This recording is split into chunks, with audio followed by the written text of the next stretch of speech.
कृष्ण वो देह नहीं है जो मोरपंख धारण करती है, जो मुरली धारण करती है, वो देह नहीं है कृष्ण।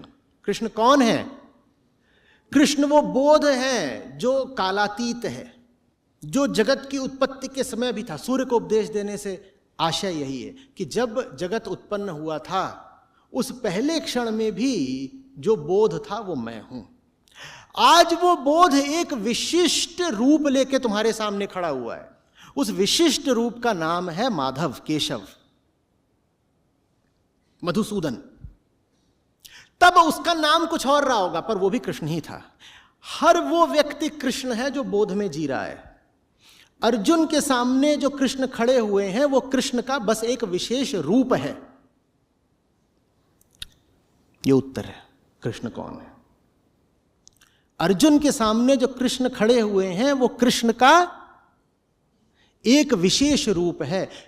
वो रूप तो चला जाएगा, जैसे अर्जुन की देह मरनी है वैसे ही कृष्ण की वो विशेष देह भी मरेगी। मरी थी ना। हाँ, आप जिनको कृष्ण कहते हैं वो कृष्ण के अनंत रूपों में एक रूप है जो अर्जुन के सामने था। फिर से समझिए, हम जिनको कृष्ण कहते हैं वो कृष्ण के अनंत रूपों में एक रूप है जो अर्जुन ने देखा। मोर मुकुट, वो कृष्ण एक रूप है। और कृष्ण अपने बारे में क्या कह रहे हैं कि मैं वही रूप हूं। पार्थ, तुम जिसको देख रहे हो, अर्जुन तुम मुझे नहीं जानते, मैं वो रूप मात्र नहीं हूं जो तुम्हें दिख रहा है, मैं वो हूं जो रूप से कहीं आगे का है। मैं बोध मात्र हूं, मैं बोध मात्र हूं। इसका क्या प्रमाण? मैंने बोध दिया, अभी तो बता रहा था पिछले श्लोक में। वो हूं जिसने ये उत्तम रहस्य विवस्वान को दिया था। तो कृष्ण कौन है? जो बोध दे सके। अब बोध देने के लिए सबसे पहले बोध होना चाहिए। तो कृष्ण बोध स्वरूप है, यही गीता ज्ञान है। गीता में स्वयं कृष्ण अपनी पहचान उजागर कर देते हैं। इसके बाद संशय की कोई संभावना नहीं। किसी भी तरह के भ्रम में कभी पड़िएगा मत। मान लीजिए एक बार को कल्पना करके कि सूर्य कोई व्यक्ति है, ठीक?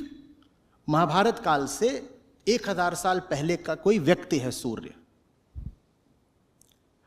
और मान लीजिए वो जो व्यक्ति है सूर्य, उसको किसी कृष्ण नामक व्यक्ति ने उपदेश दिया, वही ज्ञान जो गीता में है। यही तो उपदेश देंगे कृष्ण। जब भी उपदेश देंगे गीता ही बताएंगे, और क्या बताएंगे।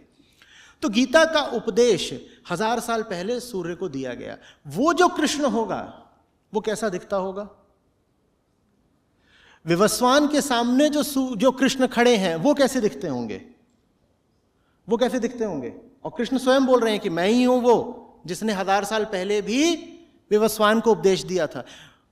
अगर विवस्वान कोई व्यक्ति है और उसको उपदेश दिया गया है, तो उस व्यक्ति के सामने जो कृष्ण खड़े होंगे वो कैसे दिखते होंगे?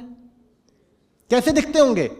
मुरली होगी, मुरली होगी, मुकुट होगा, यही भाषा होगी, यही भाव होंगे, क्या यही प्रकृति होगी? बिल्कुल भिन्न होंगे ना। पर फिर भी वो कृष्ण होंगे। क्यों होंगे कृष्ण? क्यों होंगे कृष्ण? क्योंकि बोध है। रूप रंग पे मत चले जाइएगा। बात व्यक्तित्व की नहीं है, बात चेहरे की नहीं है, शरीर की नहीं है, बात बोध की है। कृष्ण ने बता दिया, तुम अर्जुन समझते नहीं क्योंकि तुम्हारा वास्ता सिर्फ और सिर्फ पड़ता है देह से। ये बात वो अर्जुन को नहीं समझा रहे, ये बात आप सब अर्जुनों को समझा रहे हैं कि तुम मुझे भी बस एक चेहरा माने बैठे हो। अरे मैं चेहरा नहीं हूं बाबा, मैं चेहरे से बहुत आगे का हूं। मेरे न जाने कितने चेहरे हो चुके हैं। हर बोधवान चेतना का चेहरा, हर प्रबुद्ध चेहरा मेरा ही चेहरा है अर्जुन। और चेहरे तो सब प्रकृति पर आश्रित होते हैं। आज मैं एक चेहरा लिए हुए हूं, ये प्रकृति की देन है। कल मैं दूसरा चेहरा ले लूंगा। तुम मेरे इसी चेहरे पर रुक मत जाना। अर्जुन, तुम्हारा सौभाग्य है, तुम्हें यह चेहरा मिला। आने वाली पीढ़ियों को वो चेहरा नहीं मिल सकता जो अर्जुन को मिला था। आने वाली पीढ़ियों को चेहरा दूसरा ही मिलेगा, ठीक वैसे जैसे विवस्वान को चेहरा दूसरा ही मिला था। पर वो कृष्ण ही थे जिन्होंने विवस्वान को भी उपदेश दिया था। और वो कृष्ण ही होंगे आगे भी जो कभी भी कोई सही उपदेश दे पाए। ये कृष्ण की पहचान है। न देह, न रूप, न नाम, न काल, न गुण, बोधमात्र, बोधमात्र, बोधमात्र। समझ में आ गई बात? कभी भी संशय हो कृष्ण कौन है तो चौथे अध्याय के इन आरंभिक श्लोकों पर वापस आ जाइएगा।